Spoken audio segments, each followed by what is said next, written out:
Hey everybody, welcome back to the Dungeon Dive. Daniel here. I hope you're doing well, and if you're not, I hope you are soon.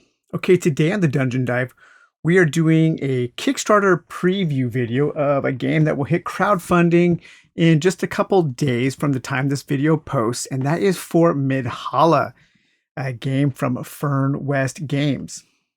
And let's take a look at the back of the box here. So, Midhalla, a fully cooperative dungeon crawl experience, 100% skill, 0% luck.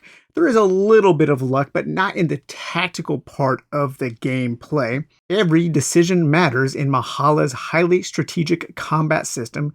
Dive into the immersive Viking fantasy world of Midhalla with over 50,000 words of story and lore. The drop-in, drop-out campaign system allows for varying player numbers, and a Legacy Light, persistent unlocks of classes, items, events, traps, decisions, and more.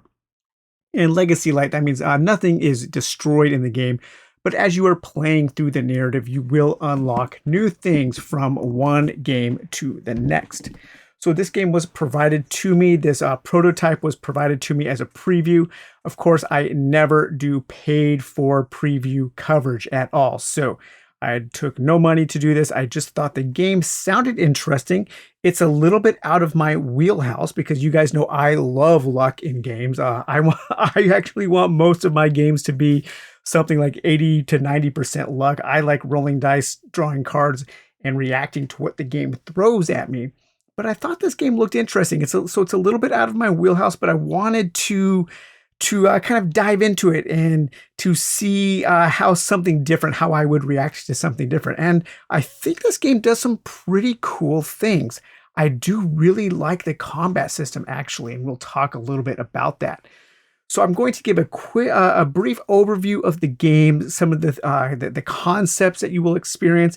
Then I'll show some gameplay examples. Now, this is not a teach video, so I will make mistakes. So as you can see here, we have set up the tutorial scenario, scenario 1 in the tutorial. I think this game does have a pretty good tutorial system that does a good job of walking you through all the steps of teaching you the game.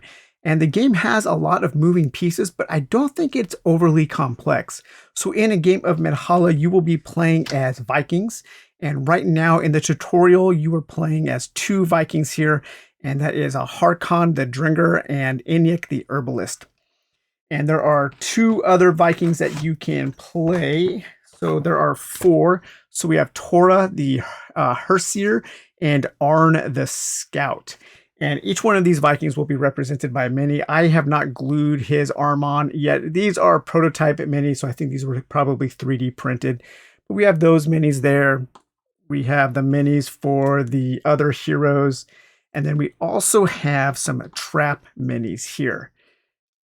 And these trap minis, you can put D6 in the little slot there to keep track of their health, because the monsters are going to want to damage the traps that you set out for them. And so in this scenario here, we have our main dungeon board, and you always play with this main board. And this main board keeps track of a couple things. You will have your 3 starting tiles, and this is your gate tile. And the gate tile is where the enemies are converging to attack the gate. And your gate starts with 20 HP. And there are basically 2 general ways to lose a game of Midhalla. And that's to have both of your heroes knocked out, or to have your gate take 20 points of damage, in which case you will lose the scenario. On your main dungeon board, you will also be keeping track of your resources. You have a couple of different resources, some silver and some other resources that you can use to spend during the preparation phase. And you can also buy items from the cart. And as you progress through the game, you will unlock items. And so we have some basic items like hammers, kobolds, daggers, healing kits, and whetstones that you can purchase. And then from one game to the next, you will unlock a whole bunch of other gear. There are rare items, there are normal items, and there are unique items that you can unlock while you are playing the game. Another thing that you can unlock while you are playing are different traps. And you will set these traps up to prevent the enemies from moving into your gate. And as you unlock traps, you will also unlock the ability to get trap components. And you can use these trap components to build and upgrade and repair all of your various traps that you have set out. You also have a number of tiles, and these tiles will be placed during the exploration phase. So a main part of this game, there are 4 different phases. The game will start off with an exploration phase where you are playing tiles and then you are reading corresponding narrative events as you place those tiles down. Now they aren't very long, maybe a couple paragraphs per event, but you will read these events as you place your tiles down, and you continue to explore the dungeon just by placing tiles down. You aren't actually moving from one tile to the next during the exploration phase. The movement happens during the combat phase. So exploration is just kind of a tile and narrative part of the game. During that tile laying exploration phase, that's when there is a little bit of luck in the game, because you will be told at certain points to draw these events. And these events will be random events that might happen as you are exploring the dungeon during the exploration phase. Right now, there are 2 tiers of exploration events, tiers 1 and tier 2. And then these can trigger side quests, or these can trigger other types of events. And both of those decks can be changed during the course of play. And so this is one of the legacy light elements. You will be removing and adding to those various decks of event cards. So once you've explored everything that you want to explore, or you explore up to a certain point where the narrative will tell you, okay, you've discovered something important, now go to the preparation phase. In the preparation phase, that's when you will spend your resources on buying gear, on outfitting your characters, on building traps, basically preparing for the next phase, which is combat. And combat is kind of it's probably the biggest phase of the game. I would say that's the most important phase, and then the exploration phase is the second most important, and then we have the preparation phase.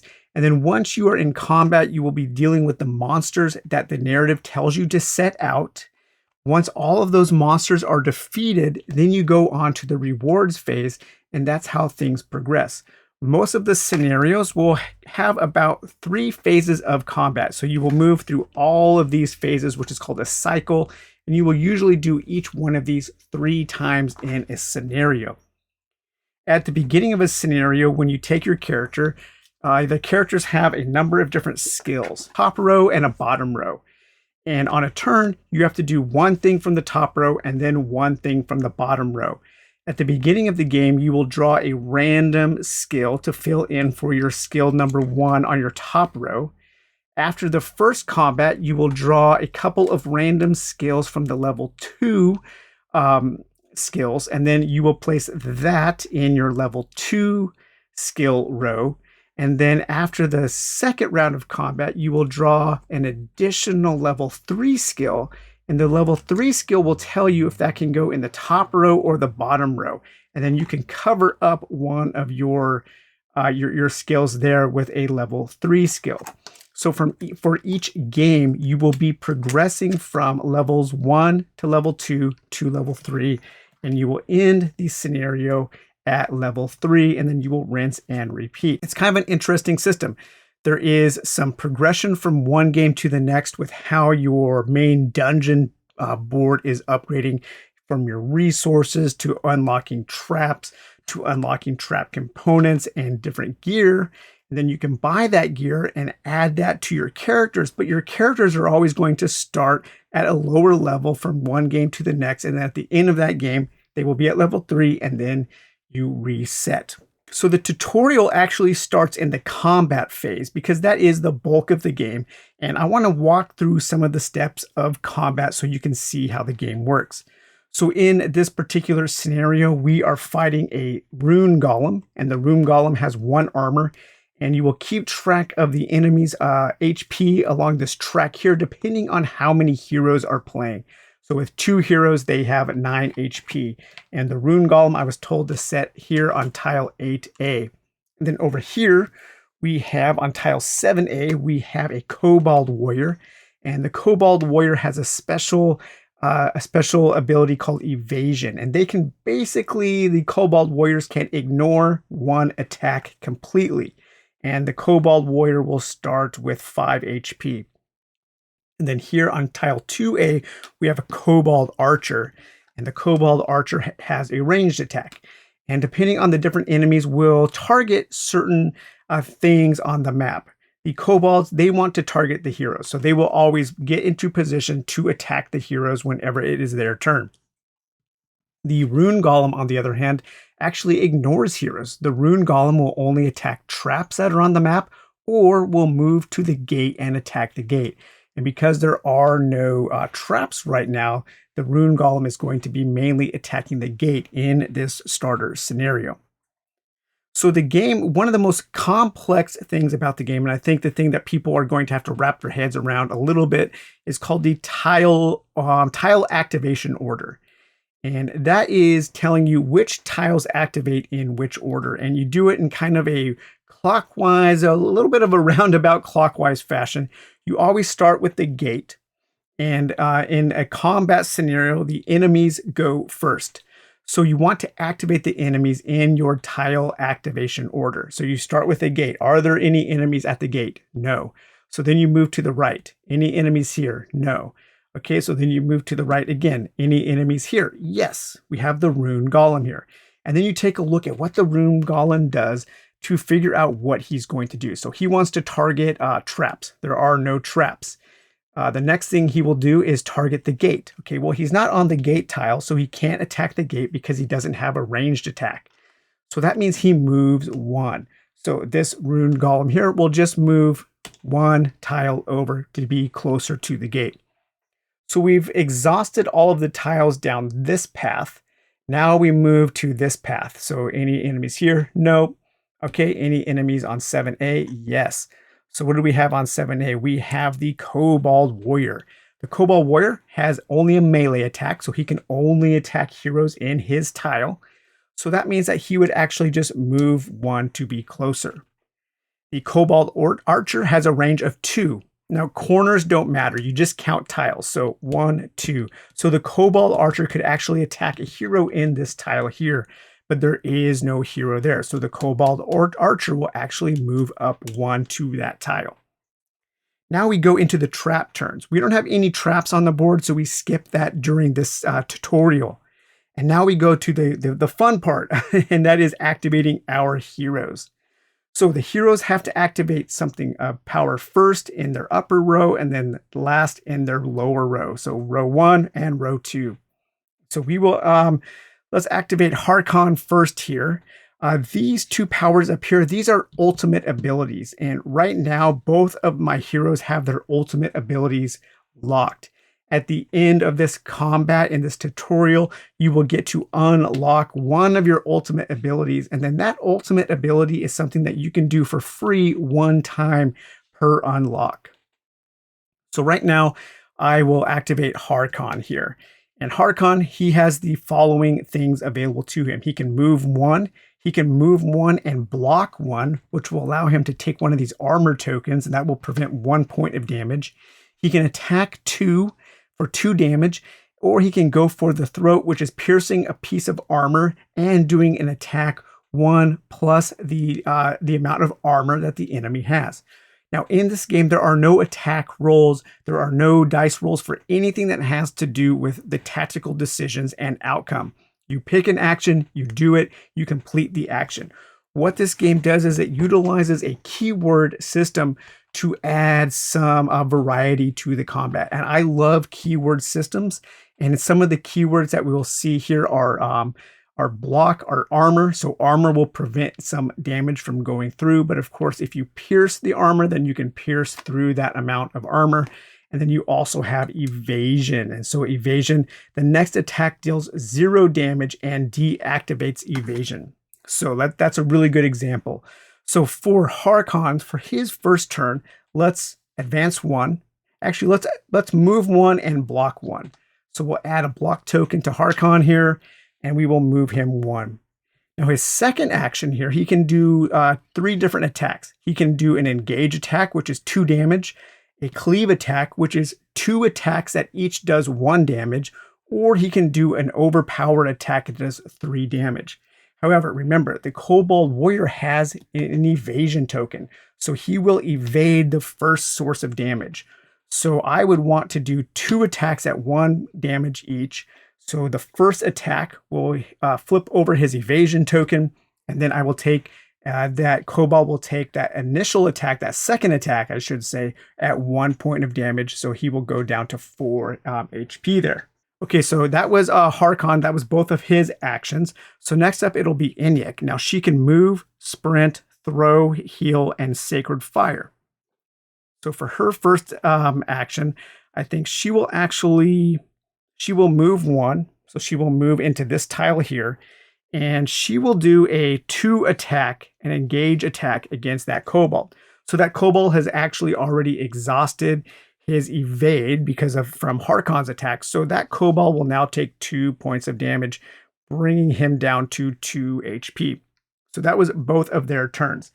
Now on their next turns, these actions are already covered up. These action tokens stay on the board. So you can't do the same actions 2 turns in a row. I think that's a pretty interesting system. So that was the end of the hero turn. And now we go back to the enemy turn and we do the same thing. So we go to our turn, our tile activation order. We start here, nothing. We go here. There is a golem here. The golem only has melee attacks. He will attack traps or the gate. There's nothing, no trap, no gate. So he moves 1 towards the gate. So his next turn, he's going to start damaging the gate.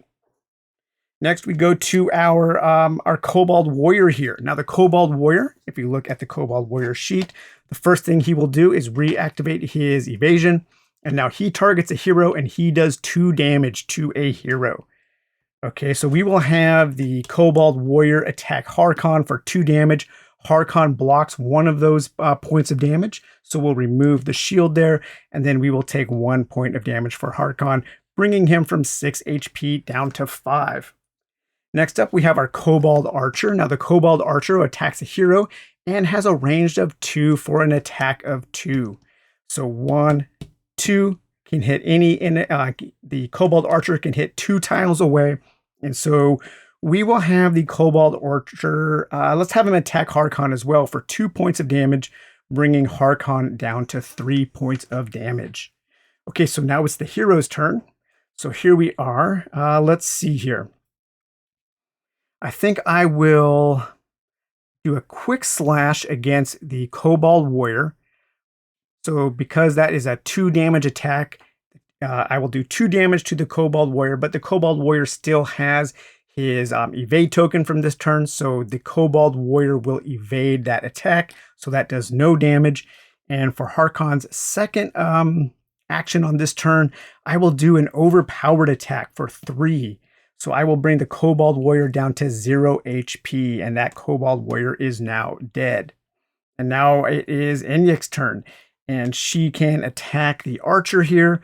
So I think Enyek will, let's see here. I don't have any kind of ranged attacks yet. So I think the first thing she will do is move, and then she will do a heal 2 attack, a heal 2 at a range 2, so she can heal Henrik for 2 and bring Henrik back up to 5. And then we go to the top of the turn again, and now it is the Golem's turn. The Golem is on the gate, so he will do 1 point of damage against the gate here. So that'll go down from a 20 to a 19. So our gate has taken 1 point of damage. And now we would go on to the Kobold Archer's turn, rinse and repeat, until all of the enemies are dead. And then we would go on to the rewards phase. And at the end of this scenario, it'll tell you to unlock a couple traps so you can build traps on your next preparation phase. You will get some coins and some things to unlock some of those different items that you can buy during the next preparation phase, and so on. And then you will go into the exploration phase. And in the exploration phase, you will start laying tiles down. And you take a look at the campaign book here, and this tells you which tile you lay down and what passage you read while you are exploring. So we have 2 different junctions here, 2 different ways to explore. We can explore from H or we can explore from B. Let's explore at H. So we look at H here and we place tile 15A. So we will find tile 15A and we'll place that tile there like that, matching up with the letter with the number. And then we go to 15A, we go to read verse 104. So then we turn to the narrative book here and we read 104. You hear the sound of running water ahead of you as you step forward, and you find a small underground stream crossing the pathway. It shimmers in a faint blue light. Eniac smiles, then draws a handful of water, and she shares a sip with you before drinking the rest. Your body feels refreshed as the sacred water's healing energy slowly mends your wounds. Other than that, however, this way seems to be a dead end, so you will need to search for your lunch elsewhere. Restore all of the heroes to full HP. If all of the heroes are already at HP, Harkon resets his other ultimate. Okay, so let's see. Nope, both heroes are not fully healed, so Henrik will heal up to 6 there, or Harkon, I should say, not Henrik. And then we can continue to explore down Route B here. So let's turn to see what we can explore in Route B. So B, if you have not yet explored H, we already have explored H. Otherwise, place tile 3A and read verse 107. Okay, so let's turn to 107 here. So there are some mystic runes scribed into the walls with a luminescent blue color. Some of the inscription is overgrown with moss. Eniac pulls out a dagger and removes it carefully, trying not to damage the runes. It is an ancient reciting of a battle against the archdemon Yargsothnar, or Yarsothorna, the Blood Wolf, and the origins of the village of Midhalla. I will need some time to decipher this. You can continue reading, but then you also get some cool things here. So you will gain 6 silver, and you will unlock traps, and you will unlock some lore. So in the complete game, there will be a book of lore, and lore is kind of world events that you can read about. You can learn more things about the lore as you're progressing through the game. There are also world events that might change some of the rules and change some of the way that the things are played. So from one game to the next, you will be using this party sheet to keep track of the heroes and the classes that you have unlocked, to keep track of which common items you will set out, which items you will set out at the beginning of each game. You will keep track of which lore passages you have read and unlocked, and the various events that you will build your event decks with, which chapters you are on, which decision points you have done, which trap components you have access to, and which traps you have access to. And so this will be your campaign sheet here that you will keep from one game to the next. So overall, I think this game is pretty interesting. I like that it is a mix of exploration, that narrative exploration, with some random events. And random events are always fun. I'm really hoping there's a lot of random events. And it combines exploration with narrative, with tower defense, because the enemies are converging in on your gate tile here, and they will be they want to attack your gate because that's one of the main ways you lose. And it also mixes in some survival elements of how you are building traps and then placing the traps out in order to stop the enemies from coming in down certain lanes. So it kind of has this MOBA feel to it. And then there are also some survival elements with how you are unlocking gear, how you are buying your gear, how you are crafting gear to outfit your characters. I think that is really cool. I also really do enjoy this keyword system. I like keyword systems where the words themselves, the abilities themselves don't trigger certain actions, but the way that the abilities interact with other abilities, that's where the triggering action comes into play. You know, you can just do 2 damage to something unless it has a block of 1. In that case, you will do 1 damage to that thing, unless your weapon has a pierce of 1, in which case it will pierce through that one piece of armor. I like keyword systems. I always have. The game that I'm designing now will use something very similar. I've always liked keyword systems. I also really like the overall progression system. I like how there are things that carry over from one game to the next, but during each dungeon crawl session, your characters start at level 1 and then work up to level 3. I think that's a good system to keep things in balance without too much power creep. As each game, certain things reset and certain things carry over. I think that's an interesting progression system. And there are quite a few enemies. So in just this little prototype here, we have a whole bunch of different enemies. We have these Wolf Clan Shaman, the Draugr Horde, the Demon Bear, a Kobold Bomber, Spearman, Trapper, Assassin, Thief, a Frost Caller. We have a Cave Worm, a Wraith, and a Magma Wolves pack. There is a boss included in the prototype, and that is the Kobold King and his Horde. So that's pretty cool as well. And then each of the enemies will have a standee. Now, I'm not sure if the final Kickstarter version will have standees or will have enemy minis. I'm hoping that they go with standees just to keep the price down. But once you get into the flow of the game and the combat and just taking an action and doing exactly what the action does, you don't have to roll attack dice, you don't have to roll defense dice. Things are pretty snappy, and I can see that really appealing to people who like that kind of perfect strategy, who like coming up with a plan and then executing that plan according to how you planned that attack. I know some people, when it comes to these kinds of games, oh, it's okay, it's finally my turn. 20 minutes and it's my turn and I'm going to attack and I miss. Okay, so now another 20 minutes until my turn. All right, it's my turn again and I miss. So there's no there's no missing in this game. Now, I happen to like rolling dice and having that kind of drama of doing a big attack or a big miss. That's something that I appreciate, but I know that a lot of modern gamers, they don't like that kind of aspect in these games. And so I think that part of this game will really appeal to those kinds of game players. For people like me who like the kind of randomness and who like random events, there is still a whole bunch of cool things to discover while you are playing. And it still is really fun to trigger those abilities in combat and to put together a well-designed plan and see that plan come to fruition and see that plan succeed. It makes you feel good. It makes you feel smart. I am famously not very good at board games, but while I was playing through this tutorial, there were times where I thought, wow, hey, I'm actually not terrible at board games. I actually did something pretty cool. I came up with a plan and it worked and I succeeded. So overall, I think Midhalla has quite a bit going for it. I think the art is pretty nice. The writing is a little shaky. There were quite a few typos, but I'm sure that kind of stuff will get hopefully ironed out.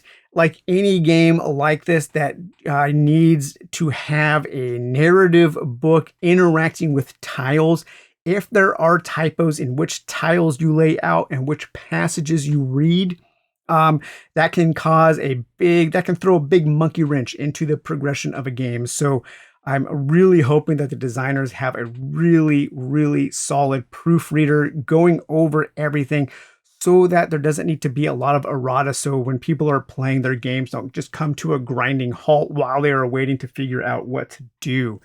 So hopefully nothing like that happens. But yeah, I think this is a really interesting game to keep your eye on. It feels different. It has a nice combination of survival, tower defense, and dungeon crawling and exploration and those narrative events. And I think it will appeal to quite a few people. So, all right, you guys. Well, hope you enjoyed this brief look at Midhalla. And again, that will be hitting Kickstarter in just about a day or two after this video posts. So, all right. Well, I hope you enjoyed this video and we will talk to you later. Bye-bye.